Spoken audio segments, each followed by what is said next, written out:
അപ്പൊ നമ്മള് നമ്മുടെ ചേട്ടനായിട്ട് കളിക്കുന്ന പറഞ്ഞില്ലേ,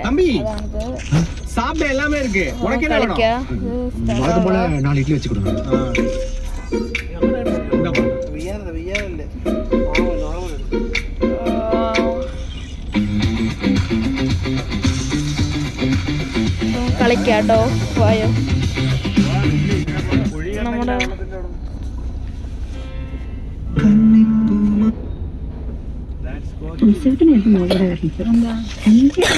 പൈൽസ് അഥവാ ഹെമറോയിഡ്സ് ഒരു വലിയ ആശങ്കയിൽ കൂടെ ലോകം നിൽക്കുന്ന ഒരു സാഹചര്യമാണ്. ഇതിൽ നിന്ന് മനസ്സിലാക്കേണ്ടത് ഒന്നും തുടങ്ങി വെക്കുന്നത് പോലെ അവസാനിപ്പിക്കാൻ അത്ര എളുപ്പമല്ല എന്നുള്ളതാണ്. അമേരിക്ക തുടങ്ങി വെച്ചതാണ്, പക്ഷെ അതെങ്ങനെ അവസാനിപ്പിക്കും എന്നുള്ള ധാരണ അവർക്കുമില്ല. പക്ഷെ ഇറാൻ ഈ ഒരു സ്റ്റബേൺ നിലപാട് തുടരുകയാണെങ്കിൽ അതിന് ഇങ്ങനെ പോകുന്നത് ഇറാനെ സംബന്ധിച്ചിടത്തോളം ഒട്ടനവധി ഉപരോധങ്ങൾ ഇപ്പോഴും നേരിട്ടുകൊണ്ടിരിക്കുന്ന ഒരു രാജ്യമാണ്. അതിലേക്ക് കൂടുതൽ ഉപരോധങ്ങൾ വരുമ്പോൾ എത്തിക്കാൻ പര്യാപ്തമാണോ എന്നുള്ള ചോദ്യം നിർത്തിവെക്കേണ്ടി വരുമ്പോൾ ഒരു പക്ഷേ പ്രതീക്ഷിക്കുന്നു. അങ്ങനെയല്ലെങ്കിൽ മറ്റെന്തെങ്കിലും ഒരു പ്ലാൻ ബി അമേരിക്കയുടെ വീഡിയോ ലൈക്ക് ചെയ്യണം, എന്നിട്ട് കമന്റ് ഇട്ടാതെ. ജിൽസി, ആ ഒരു ചോദ്യത്തിന് പിന്നിട്ട് 48 മണിക്കൂർ നേരം നിരന്തരമായിട്ടുള്ള ചർച്ചകൾ ഉയർന്ന സുരക്ഷാ ഉദ്യോഗസ്ഥരുടെ യോഗം വിളിച്ചു ചേർത്തിരുന്നു, ട്രഷറി ഉദ്യോഗസ്ഥരുടെ യോഗം ചേർത്തിരുന്നു. ഇതൊക്കെ നടന്നുവെങ്കിൽ പോലും ആത്യന്തികമായിട്ടൊരു തീർപ്പിലെത്താൻ അമേരിക്കൻ നേതൃത്വത്തിന് പ്രധാനമായിട്ടും പ്രസിഡന്റ് ട്രംപിന് ഇനിയും സാധിച്ചിട്ടില്ല.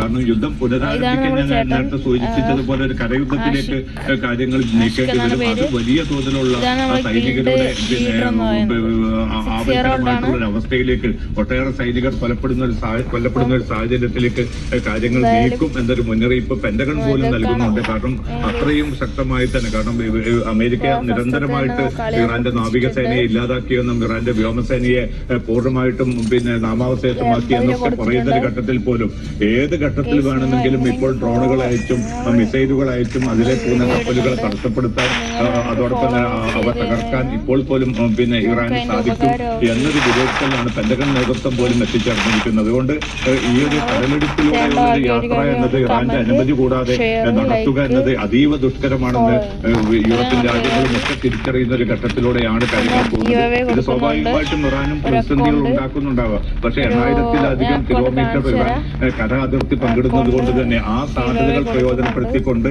നിലവിലുള്ള തുറമുഖങ്ങളെ മാറ്റി നിർത്തിക്കൊണ്ട് കരമാർഗം ഏതൊക്കെ അളവിൽ സാധിക്കുന്ന രീതിയിൽ എണ്ണ റഷ്യയിലേക്കും ചൈനയിലേക്കും മറ്റു രാജ്യങ്ങളിലേക്കും കൈമാറാൻ സാധിക്കുമോ എന്ന് ഇറാൻ ആലോചിക്കുന്നതായിട്ടുള്ള മാധ്യമ റിപ്പോർട്ടുകളും പുറത്തുവിടുന്നുണ്ട്. അതുമായി ബന്ധപ്പെട്ട ബദൽ നീക്കങ്ങളാണ് ഇപ്പോൾ ഇറാൻ നടത്തിക്കൊണ്ടിരിക്കുന്നത്. ഇതും അമേരിക്കയെ സംബന്ധിച്ചിടത്തോളം വലിയ പ്രതിസന്ധി തന്നെയാണ്. തുറമുഖങ്ങൾ മാത്രമാണ് ഇപ്പോൾ ഉപരോധിക്കാൻ അമേരിക്കയ്ക്ക് സാധിക്കുക. അതിലപ്പുറത്തേക്ക് നീങ്ങുക എന്നത് അതീവ ദുഷ്കരമായിരിക്കും. അത്തരമൊരു നീക്കങ്ങൾ തുറന്നൊരു യുദ്ധമായി തന്നെ മാറും. അത്തരമൊരു യുദ്ധത്തിലേക്ക് പോകാൻ എന്തായാലും അമേരിക്കൻ പ്രസിഡന്റും ഇപ്പോൾ ഈ ഒരു ഘട്ടത്തിൽ തയ്യാറല്ല. അത്രമാത്രം എതിർപ്പ് ലോകത്തും ആഭ്യന്തര തലത്തിലും അമേരിക്കൻ പ്രസിഡന്റും അമേരിക്കൻ ഭരണകൂടവും നേരിടുന്നുണ്ട്. ജിൽസി, വിവരങ്ങൾ നൽകിയത്. ഇപ്പോൾ ഈ പശ്ചിമേഷ്യയിലെ സംഘർഷം അത് അവസാനിപ്പിക്കുക ഏത് വഴിയിലാണ് എന്നുള്ളത് എന്തായാലും തുടർ ചർച്ചകൾ നടക്കുന്നുണ്ട്. ഇറാനെ പരമാവധി സമ്മർദ്ദത്തിലാക്കാനുള്ള ശ്രമങ്ങളൊക്കെ നടക്കുന്നുണ്ട്. പക്ഷെ അതൊരു അന്തിമ കരാറിലേക്ക് എത്രത്തോളം പര്യാപ്തമാണ് എന്നുള്ളത് നമ്മൾ കണ്ടു തന്നെ അറിയേണ്ടത്. ഈ അക്കൗണ്ടാണ്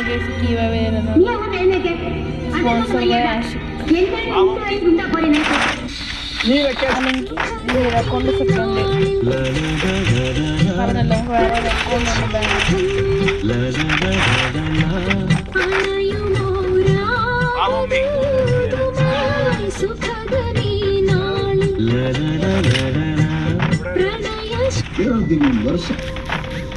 പാലടിച്ചോട്ടിക്കാൻ எப்படின்னு புரியல. எப்படி ஏன் நிம்மதியா இருக்க விட மாட்டீங்க?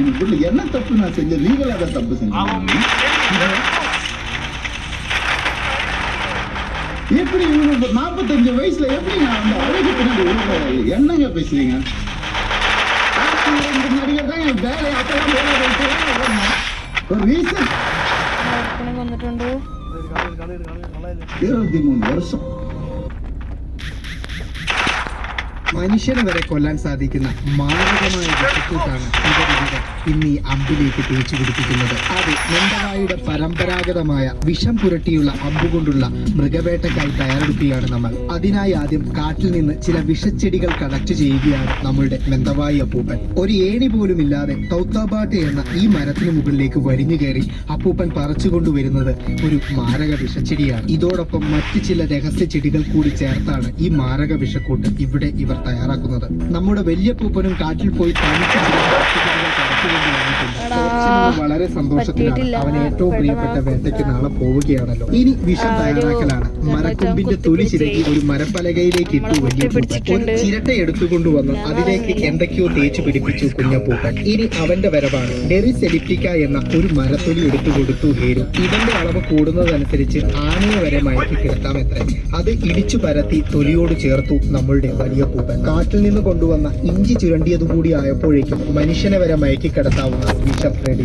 അടുത്ത പണി ഇതിനെയെല്ലാം കൂട്ടിച്ചേർത്ത് പ്രത്യേകമായി പിഴിഞ്ഞെടുക്കുക എന്നതാണ്. പിഴിയുന്നതിന് മുമ്പായി ചിരട്ടയിൽ ചില രഹസ്യ കൂട്ടുകൾ കൂടി അവർ തേച്ചു പിടിപ്പിച്ചിട്ടുണ്ട്. അതിലേക്ക് നാരങ്ങ പിഴിയുന്ന ലാഘവത്തിൽ ഈ കൊടും വിഷം പിഴിഞ്ഞൊഴിച്ചു മെന്തവായി അപ്പൂപ്പൻ. ഇതിലെ എല്ലാ കൂട്ടുകളും ഞാനും നിങ്ങളോട് പങ്കുവയ്ക്കുന്നില്ല കേട്ടോ. ആവനാഴിയിൽ സൂക്ഷിച്ച അമ്പ് പുറത്തെടുത്ത് അതിലേക്ക് ഈ മാരക വിഷക്കൂട്ട് തേച്ചു പിടിപ്പിച്ചു മെന്തവായി അപ്പൂപ്പന്മാർ. തലമുറകളായി ഇവർക്ക് പകർന്നു കിട്ടിയ അറിവാണ് ഈ വിഷം ഉണ്ടാക്കുന്ന വിധം. ഇതുവരെയും ഒരു മനുഷ്യന്റെ നേരെ ഈ വിഷം ഇവർ ഉപയോഗിച്ചിട്ടില്ല എന്നത് തന്നെ ഇവരുടെ സ്വഭാവശുദ്ധി നമുക്ക് മനസ്സിലാക്കി തരും. അമ്പിൽ തേച്ച വിഷം പിന്നീട് ചെറു ചൂടിൽ വെച്ച് ഉണക്കിയെടുക്കുന്നത്. ഈ വിഷം രക്തത്തിൽ കലരുന്ന മാത്രയിൽ മാനും കുരങ്ങും പന്നിയുമെല്ലാം തളർന്നു വീഴുമത്രേ. അതിനെ കഴിക്കുന്ന നമ്മളുടെ അവസ്ഥ നാളെ കണ്ടറിയാം.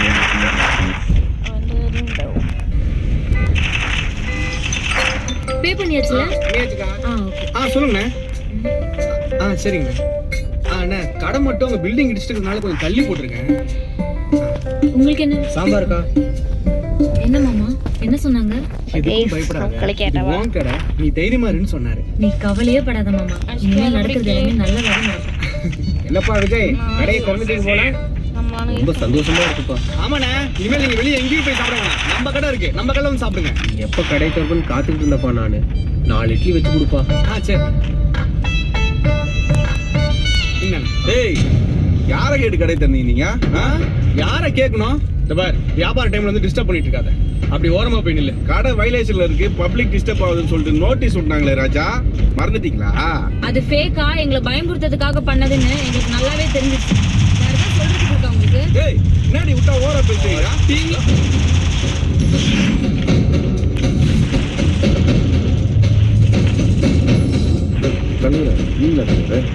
என்ன தலைவர் இந்த பக்கம்? என்னடா உன் சத்தம் கட்சி ஆபீஸ் வரைக்கும் காதை பிடிக்கிற அளவுக்கு கேக்குது? அப்படிலாம் ஒண்ணு தலைவர், நம்ம ஏரியா ஆளுங்க சும்மா பேசிட்டு இருந்தேன். வேற ஒண்ணு. தம்பி நீ பண்ணின வேலையெல்லாம் நேத்தே என் காதுக்கு வந்துருச்சு. என்ன ஒன்றும் இல்லாதவங்க கிட்ட தான் உன் வீரத்தை காமிப்பியா? எங்க என்னோட காமி பார்ப்போம். தலைவர் உங்களாண்ட சொல்றதுண்ணா தலைவர், என் பொண்ணு முன்னாடி என்ன ரொம்ப அசிங்கப்பட்டு தலைவர். அண்ணா இல்லண்ணே, இவர் தான் ஸ்கூல் பசங்க முன்னாடி வரமில்லாம பேசினாரு. ஏன்டா டேய், படிக்கிற பிள்ளையாண்ட போய் யாருக்கிட்ட எப்படி பார்த்து பேசுன்னு சொல்றீங்க? நீ எல்லாம் உருப்பிடுவ. பொறப்புல என்னடா ஏற்றத்தாங்க மாசுராண்டி. தலைவரெல்லாம் இந்த மாதிரி நல்லவங்களா இருந்துட்டா ஊர்ல எந்த பிரச்சனையும் நடக்காது. டேய் அன்னபூர்ணி தவப்புதல்வா, இன்னும் வியாபாரம் பண்ணலையா நீ? யாரு இவனா? என்னடா இன்னும் இவங்களாண்ட பிரச்சனை பண்ண போறியா நீ? அது ஒண்ணும் இல்ல, தம்பி அடிச்சிட்டான்ல அதான் கோச்சிட்டான். சரி எனக்கும் பசிக்குது. வெண்ணிலா டிஃபன் சென்டர்ல என்னடா ஸ்பெஷல்? அண்ணா நம்ம கடையில எப்போதுமே ஸ்பெஷல் இட்லி தான், இருங்க வச்சு கொடுங்க. சரி கொடு.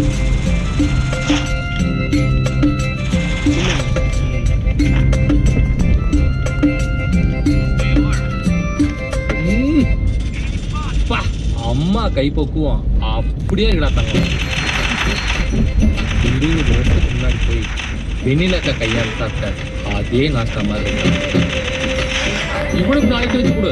வேணாம்.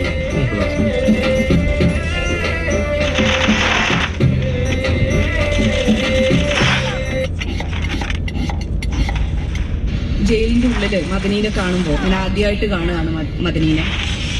അപ്പോൾ ഈ ഭയങ്കരമായ